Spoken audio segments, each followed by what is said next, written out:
Big Shot, c'est un jeu pour 2 à 4 joueurs à partir de 14 ans pour des parties d'environ 45 minutes. C'est la réédition ici d'un jeu du même nom qui est sorti il y a quelques temps, en 2001 je crois, qui avait eu une édition française ou multilangue en tout cas, dans une boîte beaucoup plus grande que celle-là. Et donc cette année, le jeu a été réédité chez un petit éditeur coréen, en Corée du Sud, qui s'appelle Playte ou Playte, je sais pas, qui s'est un peu spécialisé dans la réédition justement d'anciens jeux dans des formats beaucoup plus compacts. Ils ont notamment réédité le jeu Peirudo ou le jeu Can't Stop dans des petites boîtes comme celle-ci. Et si j'ai pas installé le matériel, si je voulais vous montrer le système de plateau un peu astucieux. Donc en fait, c'est une petite boîte que vous allez pouvoir déplier. Et en fait, la boîte fait office de plateau. Vous allez avoir ici, si j'y arrive, le plateau de jeu que vous allez pouvoir mettre au centre de la table et le matériel à l'intérieur de la petite boîte, donc plutôt astucieux, plutôt malin et assez compact, donc ça c'est plutôt chouette pour ceux qui ont beaucoup de jeux comme moi, c'est pas mal. Et vous allez voir que le jeu est ultra efficace, un jeu de majorité, de contrôle de territoire, très simple, très basique, mais qui fonctionne excellemment bien, donc voilà, un jeu très épuré, que j'aime beaucoup. Pour la mise en place, vous allez donc étaler le plateau au centre de la table et vous allez piocher aléatoirement des petits cubes de couleurs qui vont être des couleurs correspondant à chacun des joueurs autour de la table.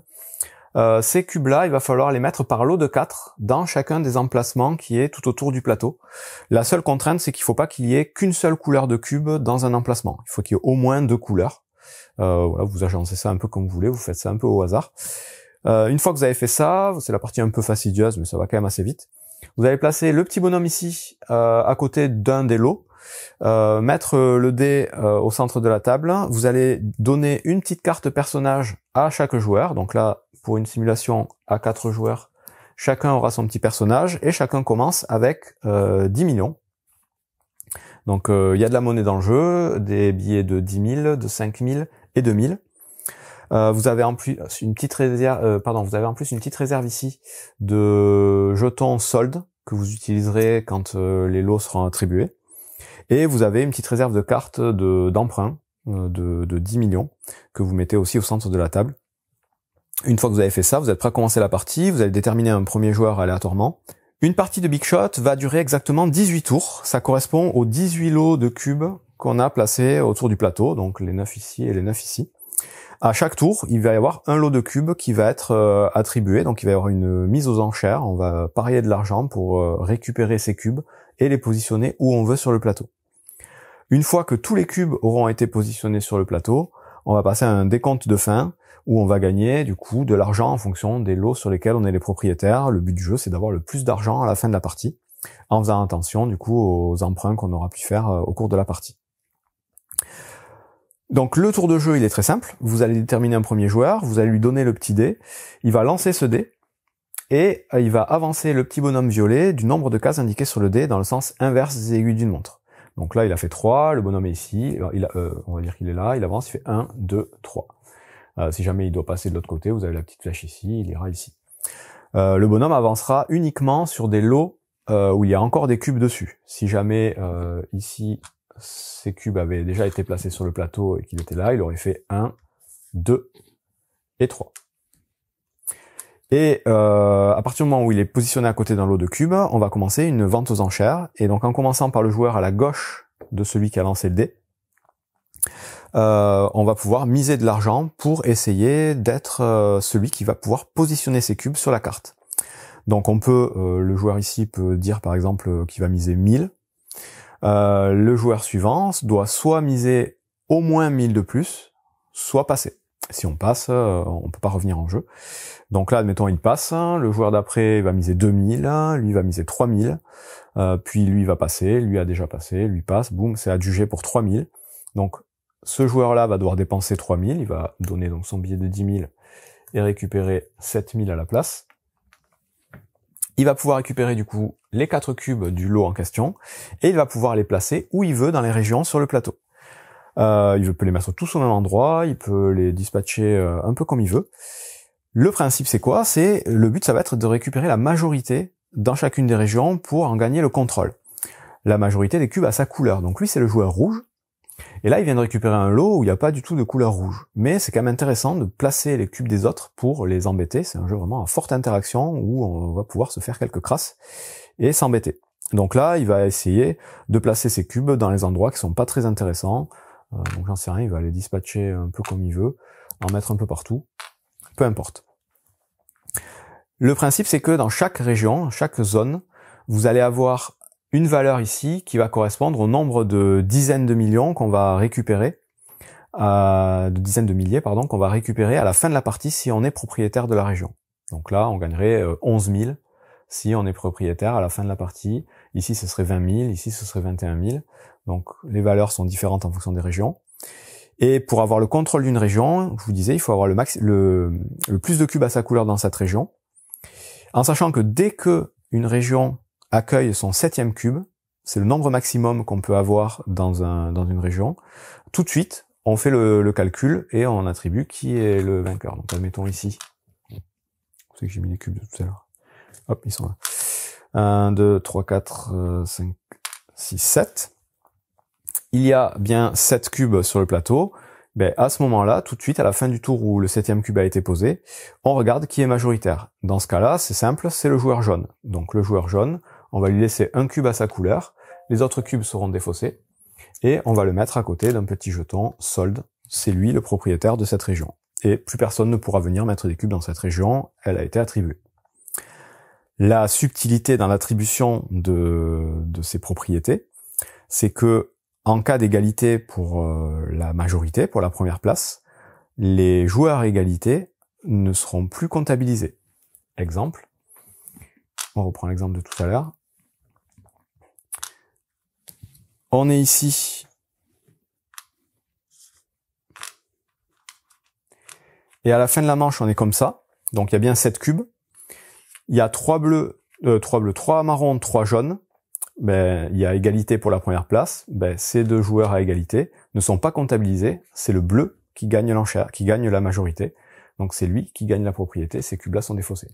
C'est exactement le même principe que dans Las Vegas, pour ceux qui connaissent.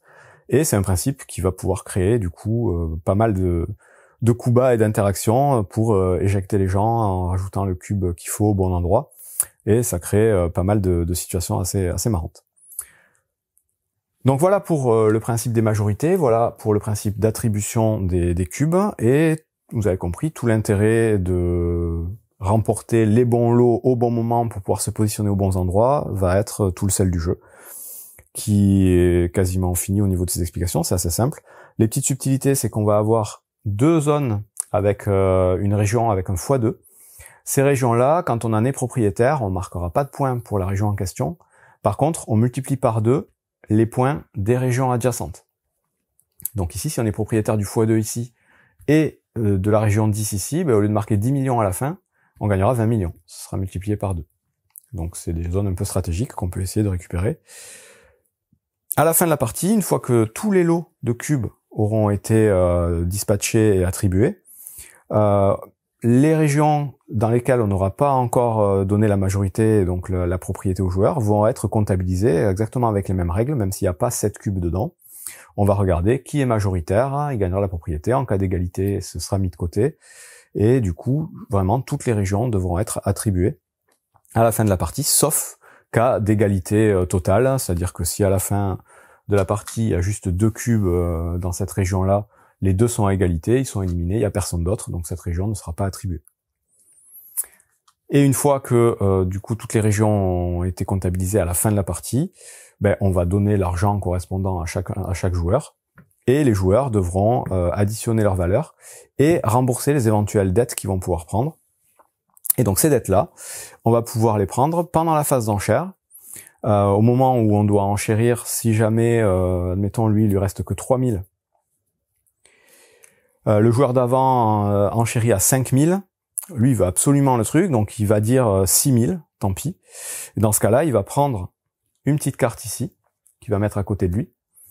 Et il va prendre dans la banque, alors pas 10 000 comme c'est inscrit dessus, mais 9 000. Les intérêts sont déduits tout de suite. Donc pour son premier emprunt, il prendra la valeur de la carte moins 1000. Donc il prendra 9 000 qu'il va rajouter. Donc du coup, il sera en mesure de payer l'enchère qu'il vient de dire. Si à un moment ou à un autre on doit prendre une seconde carte de la banque de crédit, dans ce cas-là ce sera moins 2000, donc on prendra plus que 8000, la troisième carte plus que 7000 et ainsi de suite. Par contre à la fin de la partie, toutes ces cartes, il faudra les rembourser, et il faudra les rembourser à coût de 10 000. Et ce sera soustrait du coup à notre total, et on fera le décompte de fin en fonction de ça. La fin de la partie, pour pouvoir espérer gagner la partie, donc il faut, je vous ai dit, avoir un maximum d'argent, mais pour être candidat à la victoire, il faut aussi avoir obligatoirement 2 régions à notre couleur. On peut pas gagner si on a plein d'argent, mais qu'on est propriétaire de moins de 2 régions. C'est une des conditions, il faut quand même essayer de gagner la majorité dans au moins 2 régions pour espérer gagner. Voilà, donc ça ce sont les règles de base du jeu. Quand vous jouez à 4, chacun a son personnage et c'est 10 millions de départ et on va jouer comme je viens de l'expliquer. Si vous jouez à 3, on met quand même tous les cubes et il y aura en fait un joueur neutre que les 3 joueurs vont pouvoir dispatcher et qui pourra aussi gagner des propriétés, c'est jusqu'à la fin, on comptera pas lui son argent. Et si vous jouez à 2, vous jouerez avec 2 personnages directement. Chaque joueur aura 2 personnages. Chacun des personnages aura sa réserve d'argent et sa réserve de dette, éventuellement, si on prend des cartes. Et quand on va gagner une enchère, on décidera avec quel personnage on veut payer cette enchère pour pouvoir placer les cubes. Et là, pareil, pour gagner la partie à 2 joueurs, il faudra que chacun de nos 2 personnages ait au moins 2 régions à sa couleur. Quand on va jouer à 2, il y aura une petite règle supplémentaire, c'est que les emprunts à la banque, on ne pourra les faire que avant une phase d'enchère.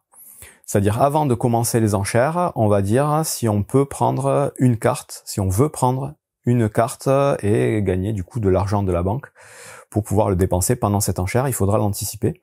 Et ça c'est une variante, sinon à 3 ou 4 joueurs, c'est une variante avancée, un peu plus complexe, qui vous dit que vous devez faire vos emprunts avant de commencer une phase d'enchère, en sachant qu'on ne peut faire qu'un seul emprunt par phase d'enchère, dans tous les cas, que ce soit avec la règle normale ou avec la règle avancée, on ne pourra récupérer qu'une seule carte par phase d'enchère, on ne pourra pas en récupérer plein d'un coup. Mais voilà, il y a ce principe de soit faire l'emprunt pendant l'enchère, règle de base, soit anticiper, faire l'emprunt avant, donc devoir anticiper si les autres vont monter haut, vous allez avoir besoin ou pas de l'argent, pour pouvoir après dépenser cet argent-là. Vous pouvez aussi, en mode ultra avancé, jouer avec l'argent caché. Donc vous cachez votre argent, je sais pas trop comment, mais vous le cachez. Et dans ce cas-là, ça rend les parties un peu plus difficiles parce qu'on sait pas combien il reste à chacun pour pouvoir enchérir. Est-ce que ça vaut le coup d'enchérir beaucoup ou pas beaucoup? Ce sera anticipé aussi un petit peu. Donc on sent bien que c'est un jeu un peu old school, mais c'est pas nécessairement une critique, c'est un jeu qui est très épuré, avec des règles très simples et une mécanique d'enchère et de majorité ultra efficace, qui marche très très bien dans toutes les configurations, et du coup un bon petit jeu que je vous conseille si vous aimez ce genre de mécanique. Bon jeu.